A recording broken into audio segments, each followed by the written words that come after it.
Do we have music yet? I'm working on it. I was doing editing and getting everything done, so I'm gonna just run the game show.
Rocket. Are you ready to talk a little football, Kevin? Yes, let's talk some football. Let's get the end zone underway.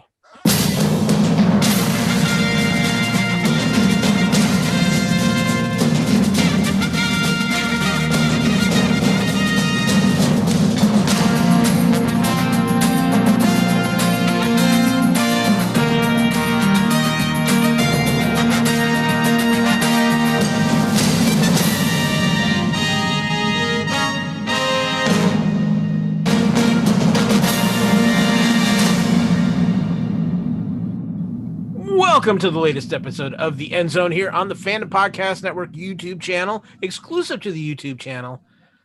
We're going to get the niceties out of the way here first, folks, because I can't promise that it's going to be a nice or live YouTube show between myself and Mr. Reitzel today because, Kevin, it's round 2 this week. And not only is it round 2, it's round 2 on Sunday Night Football. Well, with the Raiders and COVID, who knows? We might take it away from us. Yeah, that's true.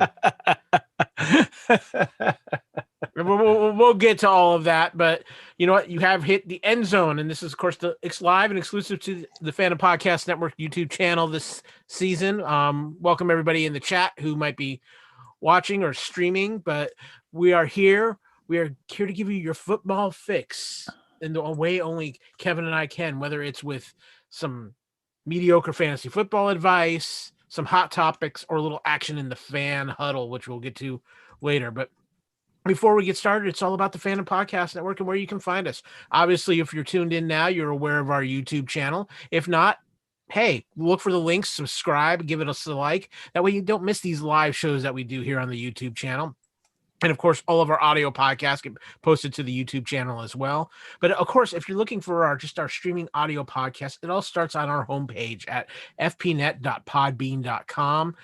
Just search for the Fandom Podcast Network. Of course, you can also download the Podbean app on your mobile devices and search for the Fandom Podcast Network that way. Of course, too, we are on all major podcast platforms, including Apple Podcasts /iTunes, as well as iHeartRadio, Spotify, and many others.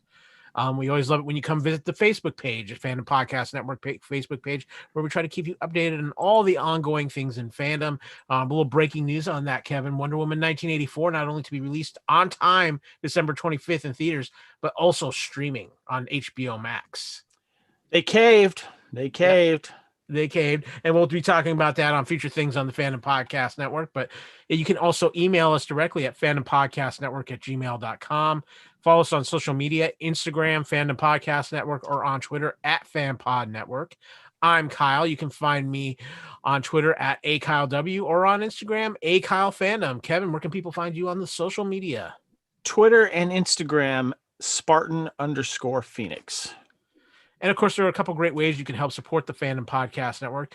We love reviews, of course, especially on iTunes.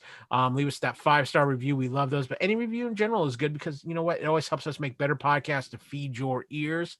And of course, to visit the TeePublic store, tpublic.com. Holidays are here, all kinds of sales. I think there's a 35% sale going on from now to the 21st at TeePublic on all items. You can find all the logos of the Fandom Podcast Network. Just go Fandom Podcast Network when you get to TeePublic, or type in the name of your favorite show on the Fandom Podcast Network, and you will find the gear for that show. Again, tpublic.com, Fandom Podcast Network. But with that, Kevin, are we ready for some football? Yes. Are you sure? Oh, well, I didn't realize you were that scared of the Chiefs already, but with that, let's get things going because it's time for First Down. And what First Down means around here at the End Zone, it's time for mediocre fantasy football advice and NFL hot topics. As always, Kevin, let's start this off with the Man Crush Fantasy Player of the Week. I have a nominee to take over the name of this, Kevin. Yeah, I noticed, and I was looking at that too, and I'm kind of with you there. I'm thinking the Kyler Murray Man Crush of the Week. I don't want to name it just yet, though. Let's let someone kind of be consistent with it for a while. I'm just saying. Yeah, I think we need to throw his name into the nominee pot. He's definitely a runner-up. So just like Justin Herbert is and stuff. So yeah. No, Justin Herbert's growing the weird, like, funky-looking goatee, trying to make himself look older now. It's kind of off a little bit. You are so hung up on Justin Herbert. It is so weird. Okay. Oh, Hey. Well, I'll tell you who I am hung up on this week is Ben Roethlisberger as my Man Crush Fantasy Player of the Week. 27 of 46, 333 yards, and 4 touchdowns against the Cincinnati Bengals. Against, was it Cincinnati, right? Yeah. That's definitely good. Yeah. No, I was trying to figure out anyone that did that, and I'd have to agree with you. That was definitely a wonderful performance, especially if you have him on fantasy. Just a real quick runner-up, Ronald Jones of the Tampa Bay Buccaneers, 198 yards rushing of it, 98 of that on a 98-yard touchdown run. That's good. I watched that play as it happened because Tampa was on here. It felt like something in Madden where you backed up on the goal line and you just run the defense. The computer runs a defense like goal line to try and stop you, and so there's nobody in the back, and the running back gets through and forget it, he's gone. It felt just like that. But Kevin, you got a couple running backs up on for your Man Crush of the Week. Yeah, well, Ben, I'm going to agree with you on Ben Roethlisberger, but a couple of runner-ups. So I just want to throw out my boy Josh Jacobs, 21 for 112 yards and 2 touchdowns against Denver. Our backup too. He got 2 touchdowns as well against his former team, Devontae Booker. So, but Alvin Kamara, so for rushing, he only got 8 for 15 yards, but he got 2 touchdowns, obviously like near the goal line and such. But then receiving, he went 7 for 83 and 1 touchdown. 3 touchdowns total, not bad. Yeah, not going to complain about that. Alvin Kamara's had a nice 98 total yards. So there you go. He's had a great bounce back season, been one of the top fantasy players in the league. I remember beginning of the year, people were kind of scared to draft him because they didn't know what they were going to get, but yeah, done very well. But one of the other things with fantasy football, Kevin, we're hitting week 11, which means it's the stretch run before fantasy playoffs, just a few weeks away. So waiver wire is very important. We got some interesting names on the waiver wire. First and foremost, Jameis Winston might be back at least for a few weeks. We'll talk about Drew Brees in a little bit, but here's the catch, though. Sean Payton isn't naming his starter, and he played this quarterback roulette with Jameis Winston and Hill all game after Taysom Hill, right? Taysom Hill. Yeah. I think he might do this the entire time Brees is out. It's going to be weird. Yeah, he really wants to make the Taysom Hill project work. I don't know what's going on there.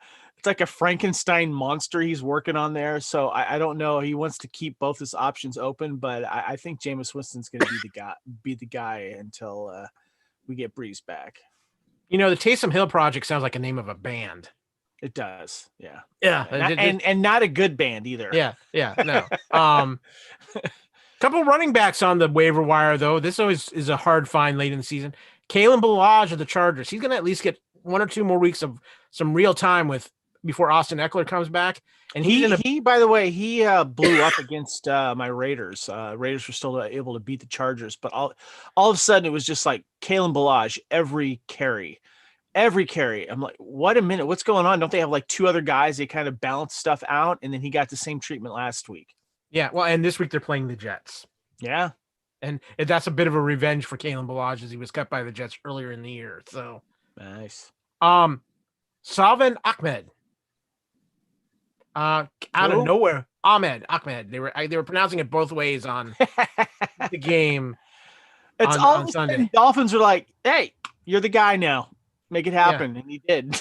Yeah, he had a very good game. Myles Gaskin is due back next week, so this might be your last chance with him to get some. Unless he keeps the hot hand going, we don't know, right? Yeah, it's hard to say. Dolphins are a weird team this year. They're that team with like who and who and who. Oh, we know too. Rest of you, who the heck are you? But they're and still a decent defense too. Yeah, Kevin, I'm going with this now because I am changing the most frustrating running back grouping in fantasy football from the Patriots to the Rams. Oh, God, yeah. Jeez. Because all of a sudden, Cam Akers is back in the fold big time. And now it's like, pick your poison. It seems like the Patriots might be settling on Damian Harris here. He's had no, not going to buy it. Sorry. I'm not going to buy them. And I have like one Rams quarterback. I think I have Henderson on one of my teams. And I'm like, he's been okay. He's been serviceable. He's been doing, he has his ups and downs, but it seems like he's still the go-to guy. But then all of a sudden, one of the other guys step up. It's annoying. Yes, very much so. A couple wide receivers in the mix. Jacoby Myers of the Patriots actually threw a nice touchdown in the game Sunday night. And Michael Pittman Jr., wide receiver for the Colts. Excuse my coughing, by the way. I've been fighting a little bit of allergies the last couple of days, so. Also, Marquez Valdez-Scantling is coming off injured reserve. I think he's going to cut into and get his spot back and get some love for. I think you mean Alan. Rodgers. You mean Alan Lazard? I'm sorry, Alan Lazard is coming in, but Marquez Valdez is still doing it. You're right. Yes, Alan Lazard is coming off IR, but Marquez is getting a lot of work. Yeah, he had a huge game this past week, so it's good.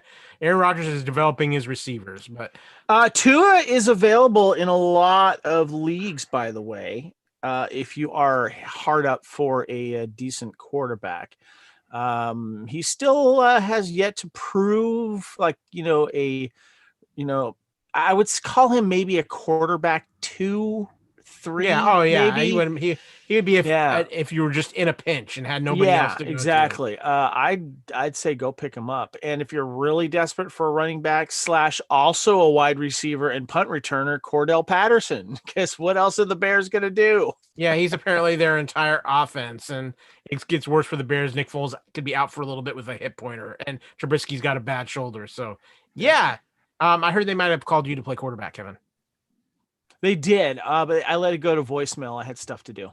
It's probably Khalil Mack calling anyway, so I know you really don't want to talk to him. Yeah. Well, with that kind of wraps up some fantasy advice, but we got some hot topics that have been going on around the league. Hot topic number 1, Kevin, Drew Brees. 6 broken ribs and a collapsed lung. That has gotta hurt. Ow. The question is, Drew Brees is down, but are the Saints out? Now, last year, Brees went down for 5 games with a bad hand, and Teddy Bridgewater filled in very nicely and actually led the Saints to a 5-0 record while he was the quarterback. Do we have that kind of confidence in the Jameis Hill, Frankenstein monstrosity quarterback that we're about to get? Their defense is decent. They have playmakers on offense. I still think that they can be competitive. And it'll be interesting to see if Jameis Winston can keep them in the game, not be of the 30-30 club. Yeah. If he can cut down on the interceptions, use his legs a little bit. I don't know if they'll strike lightning twice from what happened last year, with their backup quarterback going undefeated. But I think that they can still be competitive. I mean, they're the Saints. There are good players on there, and yeah. So, Yeah, it's gonna be interesting to see how this plays out. Jameis is, remember, only signed a 1-year contract with the Saints, so he this might be his chance to audition to whether he's the future quarterback for the Saints or what his NFL future might be. So it's gonna be interesting to see what happens there. Hot topic number 2, Kevin. Kyler Murray threw the Hail Murray this past weekend, but I'm hearing on ESPN and a lot of the other places, the talking heads starting to give Kyler Murray some MVP talk. Is this really warranted at this point? No, not yet. Not yet.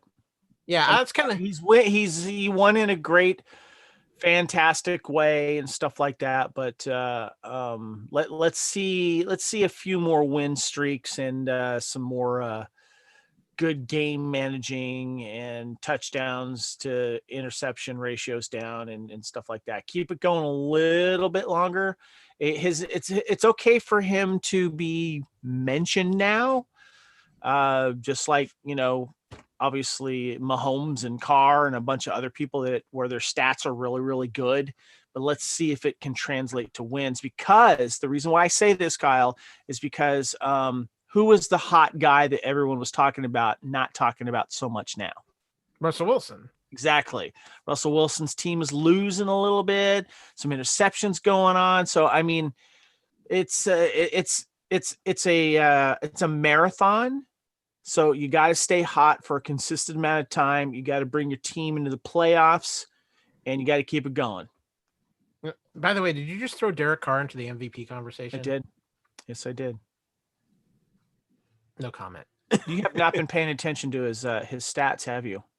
No, you have all not. I know is, so until you do, don't dismiss. All I know is the last 2 weeks combined, he hasn't thrown for 300 yards. It doesn't matter about how many total yards you throw each time, bruh. Even Rich Eisen thinks so. So there you go. Okay. Well, pay attention to the stats. Pay attention to the there percent. goes NFL there Network's ratings there. So yeah. Okay. I had another topic. That really hurt. That really bugs you, doesn't it? I don't know. You're not paying attention. You're just showing you're biased. Okay. No, fine. I wouldn't put him in MVP talk yet. He hasn't impressed me that much. I'm just saying, if you're gonna throw Kyler Murray up there, let me put it this way: there's somebody else on the Raiders who deserves MVP talk more than Derek Carr, and that's Josh Jacobs.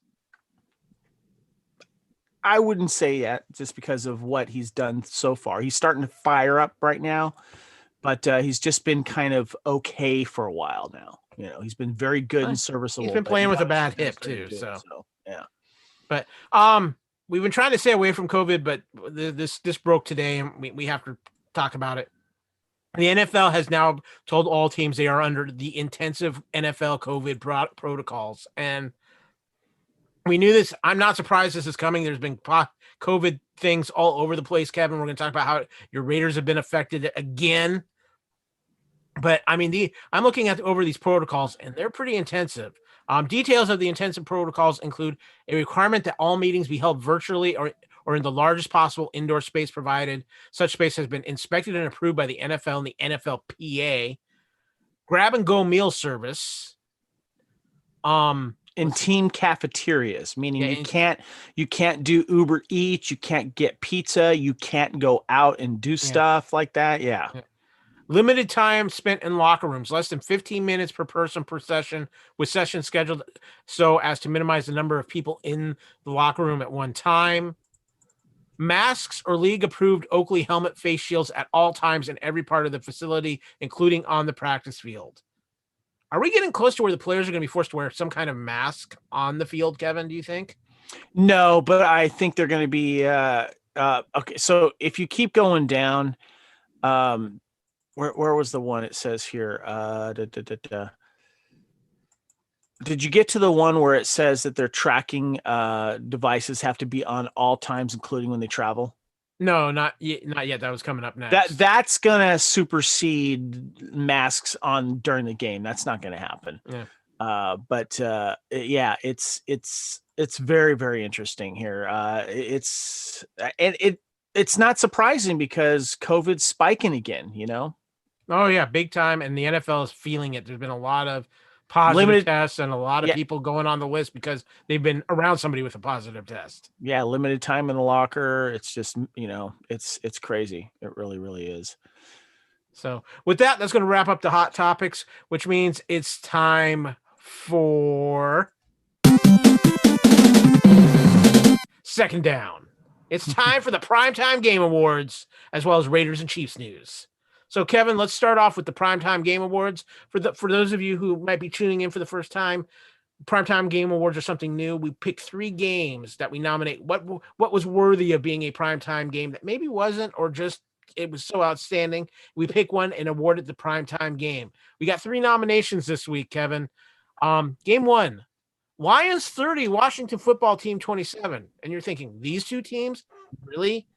Alex Smith threw for almost 400 yards in this game. Washington came back in the second half from a large deficit, and the Lions won the game on a clock running out 59-yard field goal. These might not be the 2 best teams, but there was a lot of exciting things going on in this game. Yeah, it was. It's a good story with Alex Smith, and whenever a team comes back and fights from a deficit like that, and then it comes down to a long kick like that. Yeah, it definitely deserves to be mentioned. Yeah. Next up, game number 2, Cardinals 32, Bills 30. Obviously, Hail Murray is what everybody's been talking about, but this game had a lot of exciting trick plays. It has a nice ring to it, Hail Murray. Yeah. One of the Bills' first plays was a quarterback touchdown on a reception thrown by the running back, so there's a lot of trick plays going on, a lot of fun stuff going on. This is a very fun game. Bills thought they won it with a beautiful throw from Josh Allen to Stephon Diggs with about 2 minutes left or something like that. It was just an amazing throw. And then Kyler Murray and DeAndre Hopkins did what they do best. And so the Cardinals pulled it out. I like the fact that DeAndre Hopkins he got traded, and he's in a situation with a competitive football team, a good quarterback. And I'm happy for him getting out. I mean, he didn't ask to get out of Houston, but maybe it is a good thing he was. Yeah, I mean, he definitely did not have a bad quarterback in Houston with Deshaun Watson, but he didn't downgrade. Let's put it that way. Yes. So, lastly, and I put this on there because the Jags stayed very competitive with the Packers through this entire game. Packers win this game 24-20, but the Jaguars with backup Corton, no gluten Luton, as I like to call him. No gluten Newton, that's good. Or I've heard on the Bill Simmons podcast, Vladimir Luton. This kid out of nowhere who's been playing for the other guy who came out of nowhere just a couple of years ago, Gardner Minshew. Jaguars stayed competitive to this, gave the Packers everything they could handle and almost pulled this game out. It was fun to see. It's always fun to see when an underdog rises and threatens one of those powerhouse teams in the NFL. Yeah, but there's a clear winner here, dude. Oh, yeah, it's Cardinals-Bills. Yes, Cardinals-Bills wins the Ready for Primetime Game Award. Yep. Now, however, too, we also have the Thursday Night Game Award loser. Normally, the Thursday night game is usually one of the worst games of the week.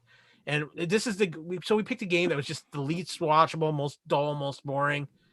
The who cares game. Yeah. The Browns 10 over the Texans 7. Ouch. This game, now, granted, the wind in Cleveland was just bonkers in that game, and they actually had to have some lightning delays before that game started. But yeah, 10-7. Nothing happened in this game till the end of the game when Nick Chubb decided to run out of bounds at the 1 yard line. Boring game. But Kevin, I've got a caveat too for this week, because what is better than the NFL than an extreme weather game, whether it's a ton of snow or you're playing in a monsoon or something like that. And we had that Sunday night with the Ravens and the Patriots. They were literally playing in a monsoon in that game. It was ridiculous how hard it was raining. I'm actually surprised they left him out on the field. It definitely neutralized the Ravens with their Lamar Jackson's athletic ability with that weather. Right. Patriots actually pull off the upset and beat the Ravens, but just to watch that game in weather, that's always fun when you get crazy. You guys are getting tackled and they're sliding another 20 yards. That's always entertaining to watch. So we've got that, but It's time for Raiders Chiefs news, and there's no bigger news than the fact that it is time for round 2, the rematch. Your Raiders got a huge victory earlier in the season, going to Kansas City, pulling off the upset.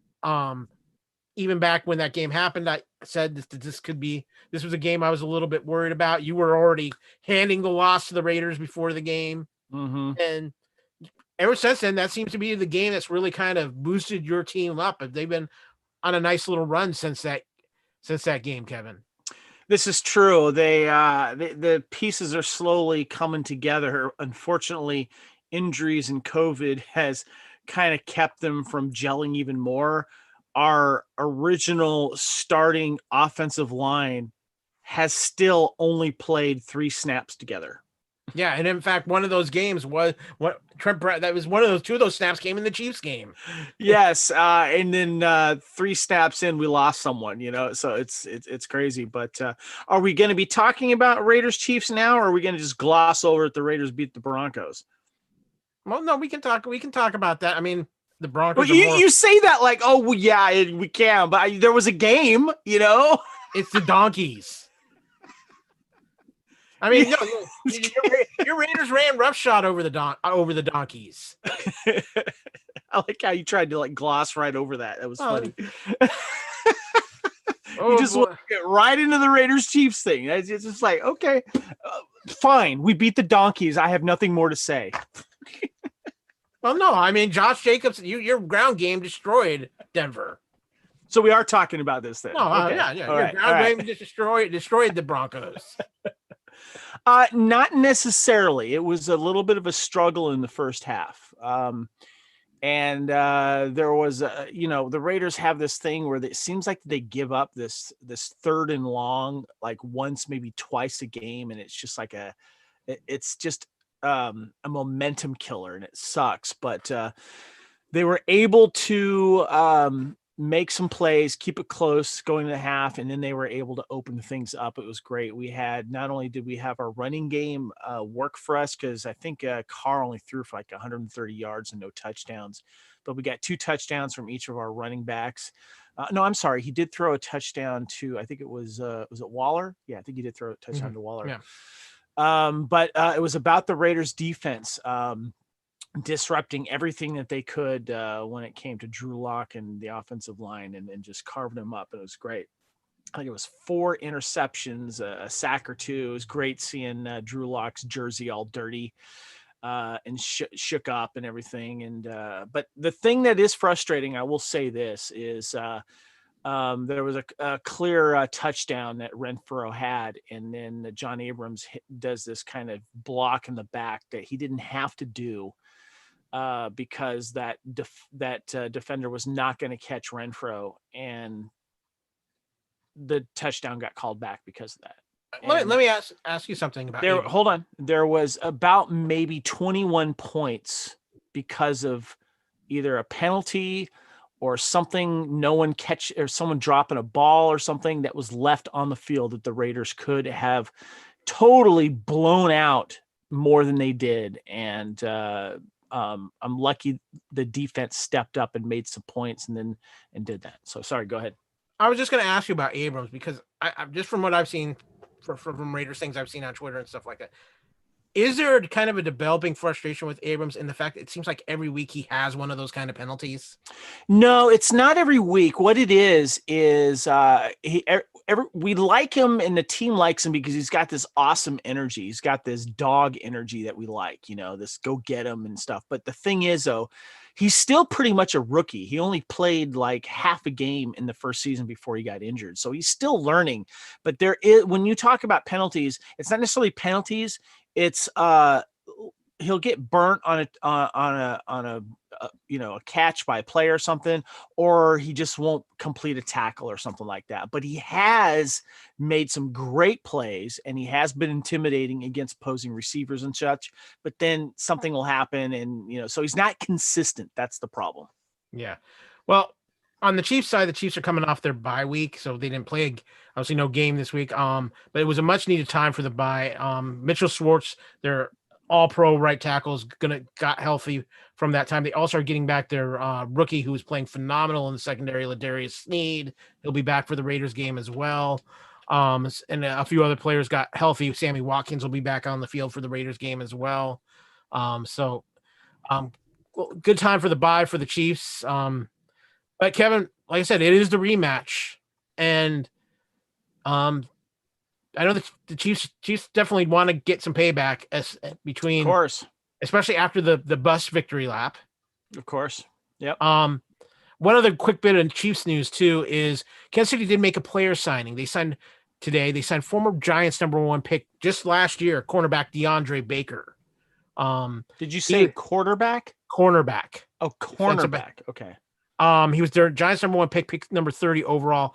He got tied up into some legal problems in the offseason where he got accused of robbery, and it then has turned out that the people who accused him were backing off of their statements and becoming very unreliable, and that so the charges have been dropped against DeAndre Baker. He was signed to the Chiefs practice squad, so he's still looking at some possible NFL ramifications for being involved in that mess in the first place. But I like the signing. It's a low risk signing. Get this kid turned around. He was a #1 pick for a reason. So he's only in his second year. So let's see what can happen there. But Kevin, we got Chiefs Raiders. We got Sunday Night Football Chiefs Raiders. Hopefully they haven't moved it around yet. Yeah, COVID strikes again. So I just got notification today. First of all, Clelin Ferrell is he has COVID. He is not going to be able to play in the game. But because of being in the proximity of maybe Clelin and some other players or what have you, all the details are still coming out. But today, as of today, Wednesday, November 18th, the Raiders placed 7 defensive players on the reserve COVID-19 list today. And so that is now 10 total, 6 starters and 4 backups. And the ones put today were Jonathan Abrams, Malik Collins, Jonathan Hankins, David Irving, Isaiah Johnson, Arden Key, and Kendall Vickers. According to NFL Network and Ian Rappaport and Tom Pellisario, those players may be eligible to suit up when the team hosts the Kansas City Chiefs this coming Sunday night if they continue to test negative for the virus. Yeah. The part that hurts about this is that they can't practice. Nope. And when you start having that many people, practice even suffers because you've got a quarter of your team. I'm sure you're happy to hear about this. Well, no, actually, Kansas City has. I know Chiefs fans are very happy to hear about this right now. Well, but I will say this: both the Kansas City starting tackles right now are in a COVID thing because it looks like McCole Hardman might be out for this game because of COVID. Yeah, so, how many total players is that though? Well, it's not the right. I'm sorry. What was that? How many total players? 11. It's not 11. Yeah. How many is it? It's 3, 4 tops for Kansas City. Yeah, okay. All right. But it's not my fault the Raiders have COVID karma. Jeez. They did it to themselves. This sucks. Yeah. So, but I am excited for it to be on Sunday Night Football. Hopefully it stays there. It's great to see this rivalry kind of coming back. Well, it's kind of back because, we beat your Chiefs in Kansas City. If we had not, there would be no rivalry again, So, but what makes it a rivalry is, when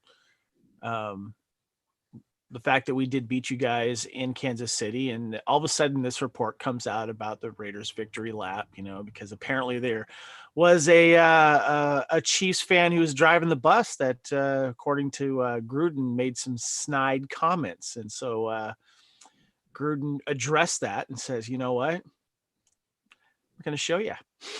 Mm-hmm. We'll see who gets shown on Sunday night. So one of the things we like to do, obviously, is teams versus the bye. So this past week, we had the 0-9 Jets versus the bye by easily wins. I don't even think the Jets showed up for the game. No, yeah, and a couple people, I think a couple people got hurt too. The bye just beat them down bad. Yeah. Jets' next game is against the Chargers. Then the bye took on the Kansas City Chiefs. Yeah, the bye just kind of stepped aside and said, "You just go along, Mr. Mahomes, do your thing." And yeah, it must be nice on Kansas City radio to be able to talk about the upcoming Raiders rivalry for 2 weeks. That must be nice. Oh, well, That must be nice. Must be nice when do that, 6 of the last 10 years. That must be nice. It's a wonderful thing. You should get used to it. I think it's going to be an every year occurrence. Yeah, schedule bias. Mm-hmm. The Cowboys also played the bye. I'm thinking the Cowboys got their handed. Yeah, definitely. The Falcons played the bye. Now, this was a tough game because the Falcons have been showing a little bit more effort with new coach Raheem Morris. So, you know what? I'm going to say the Falcons tied the bye, Kevin. You're going to say they tied the bye? Really? Why is that? I think they've been playing a little bit more feisty and playing a little bit better brand of football since Raheem Morris took over as head coach. Okay, I'll go with that. I don't think they can beat the bye, but I think a tie of the bye is good because Matt Ryan and Julio Jones are still there. So, there's some things to go on there. But we're going to take a little halftime break here and tell you what else is going on around the Fandom Podcast Network. Thank you for listening. We hope you're enjoying this podcast. We like to continue to feed your ears by inviting you to listen to the Fandom Podcast Network and all of the other awesome shows we have to offer. It starts with our flagship show, Culture Clash, our weekly pop culture news podcast. Bloody Kings, our Highlander podcast. Couch Potato Theater, our podcast celebrating our favorite movies.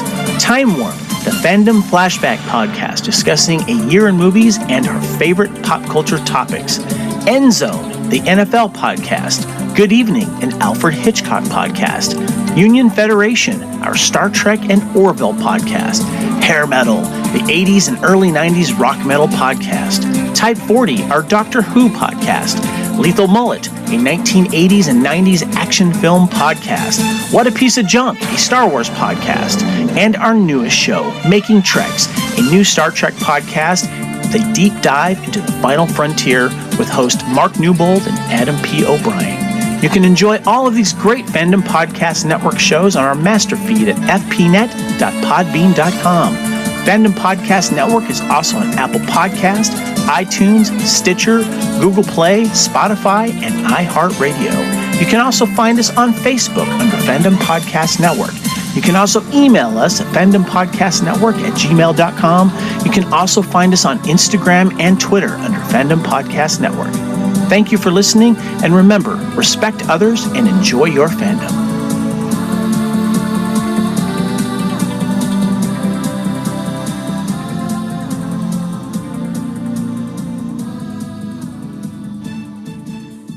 Welcome back to the End Zone. Hopefully you're enjoying everything that we're doing around the Fandom Podcast Network. We got some fun things coming up. In fact, just a quick reminder, next week, because of Thanksgiving week and Kevin traveling, he will be in attendance at the Raiders-Falcons game next week. The End Zone's going to take a week off, but don't worry. After of course, the Sunday night Chiefs-Raiders game. So, I will be at the Falcons-Raiders game in Atlanta. Yeah, exactly. And that's going to be very cool. And I know you'll be talking about that when we come back and reconvene for the End Zone. But don't worry, because next week's instead of the End Zone, we still will be giving you a football fix with Couch Potato Theater Varsity Blues. Yes. So we're making sure you got your football. You got something on your mind, Mr. Reitzel?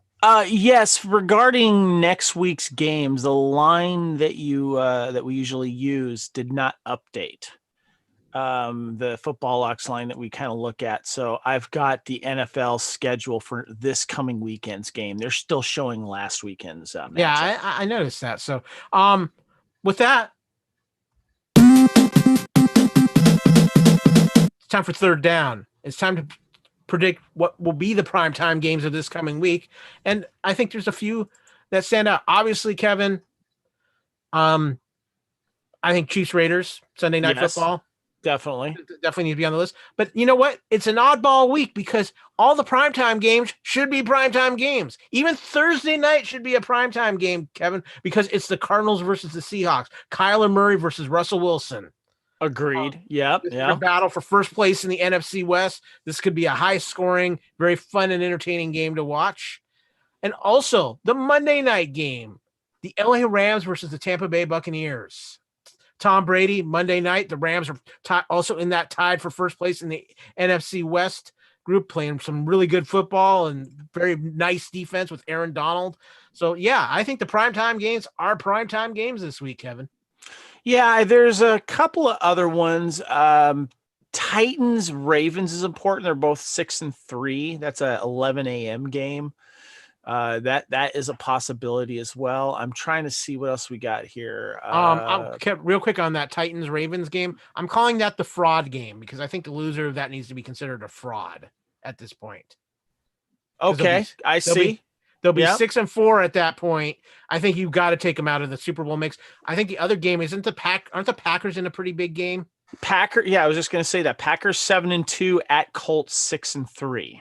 Yeah, I think it's a big game for the Colts to win, especially with the Ravens playing this Titans. I think the Colts really need to pull that game out. But the Packers. By the way, I'm just going to make a bold prediction here of who's going to win the Thursday night because game sucks award for next. I'm just going to make a prediction. It's going to be 0-9 Jets at Chargers 2-7. Yeah. Unless Justin Herbert does something magical and makes it an entertaining game to watch. But yeah. But yeah, so I think it's interesting. They usually once or twice a season, the NFL gets the primetime games, actually games they should be, Kevin. They definitely nailed it this week. Yes. So, well, with that, ladies and gentlemen, it is time for fourth down, which means it's time for the fan huddle. This is I actually have something I'm going to add to this that I was reminded of when I was looking up some information and some old show notes that we did for Endzone, but I'll mention it after you talk about this topic because I think it'll be fun. Okay, so we're looking right now. I think the NFC is getting pretty clear cut about which teams are going to make the playoffs. It's not so much what the order they're going to be in is more than anything, but I think you can pretty much pick out the 7 teams that are going to make the NFC playoffs. However, the AFC, outside of the top 2 seeds, which seem pretty clear cut at the Chiefs and Steelers, the rest of it's a teetotal mess, Kevin, and it's very crowded. We've got 5-6 teams at 6-3. Yeah. Now 7 teams make the playoffs this year. So you're looking at the Chiefs right now as the AFC West champions, the Steelers as the North champions. Right now, the Bills would be the East champions, but that's not guaranteed because the Dolphins are playing really good football right now and are only a game behind the Bills at 6-3.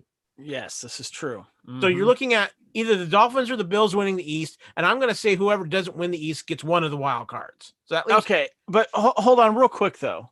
Before you go any further, regarding the NFC, you says it's kind of cut and clear.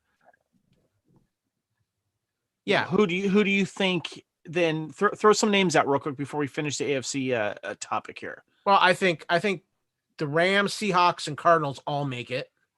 Okay, so we got Cardinals, Rams, and Seahawks. They are all tied 6-3 in the NFC West. East right now. It doesn't matter. The team from the East, it doesn't matter who it is. We're the only team that's right now the Eagles and Giants are Eagles are at 3-5. But let's look at the NFC South though. You have Buccaneers at 7-3 and Saints at 7-2. I think both of them make the playoffs. North, you've got Packers at 7-2, Bears 5-5.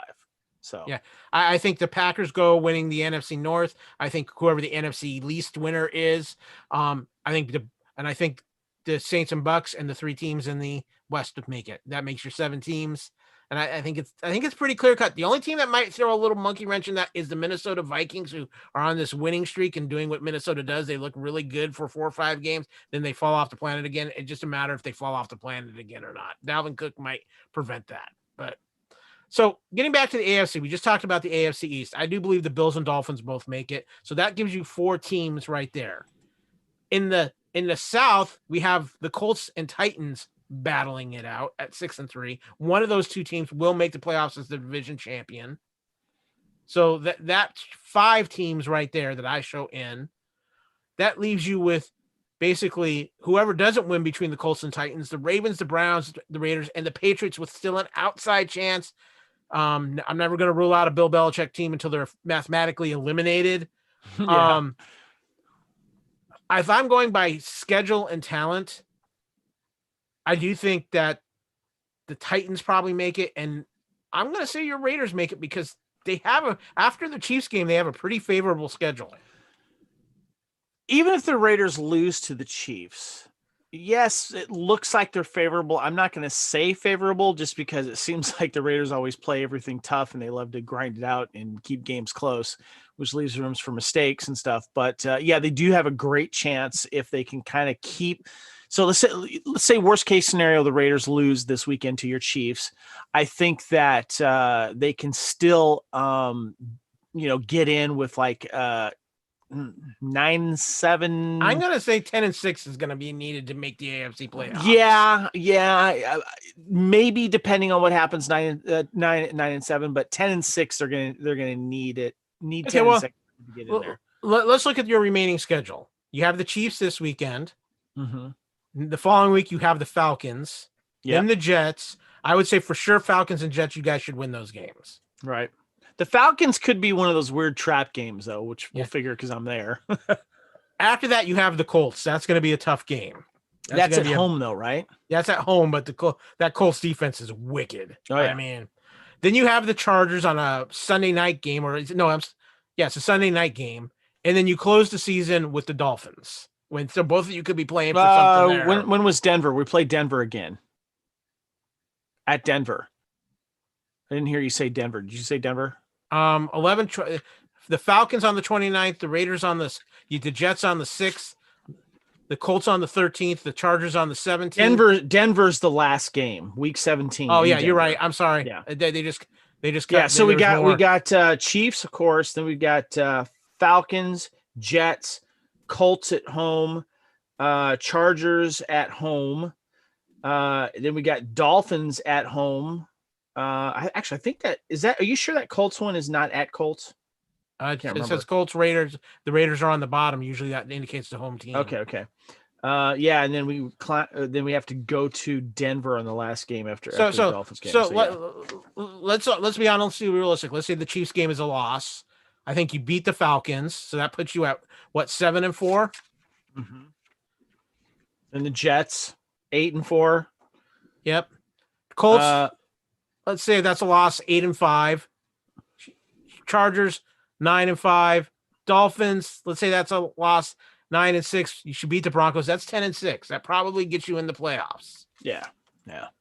That's realistic, I think, at this point right now. So we could turn some of those games around and win them and do well, or we could just collapse. Who knows? As people, like to say, like I said, but here are the teams that right now that sit in 6-3: the Dolphins, the Colts, the Titans, the Ravens, the Browns, and the Raiders. So you got 6 teams at 6-3. The Ravens. We're better than the Browns. We've beat the Browns. We got a tiebreaker there, so that's good. We're playing the. Let's see. Yeah, we're playing the Colts. So that game with the Colts is very important to us. Yeah. So it's gonna be interesting to who makes this out of this mess. But Kevin, you had said you had something you pulled from old show notes. Yes. So I want to bring up your picks for when we started this season of who your AFC and NFC picks were. Yeah, okay. My NFC pick was terrible. NFC. You picked the Saints, South champs. Then you picked the Cowboys. Then the Vikings. Then the 49ers. Then the Bucks will get the first wild card. Seahawks will get the second wild card, and the Eagles will get the third wild card. Cowboys out. Vikings are still in there. 49ers, Bucks, yes. Bucks may actually win that division, though. Yeah. Instead of the Saints. We'll see how that goes. Your AFC outlook here. Chiefs, number 1, West champs. Ravens, North champs. Bills, East champs. Titans, Central champs. Those are your picks, okay? Then for the wild card, first wild card, Steelers, Texans, second wild card, and Patriots, third wild card. Obviously, Texans are nowhere in that mix. Patriots are still in that mix. Like I said, I got to tell you, though, a couple of these are way off, obviously, like the Cowboys. And injuries in the factor in there. Yeah. But you still got your picks, though. There's still a lot here that it could happen. Yeah.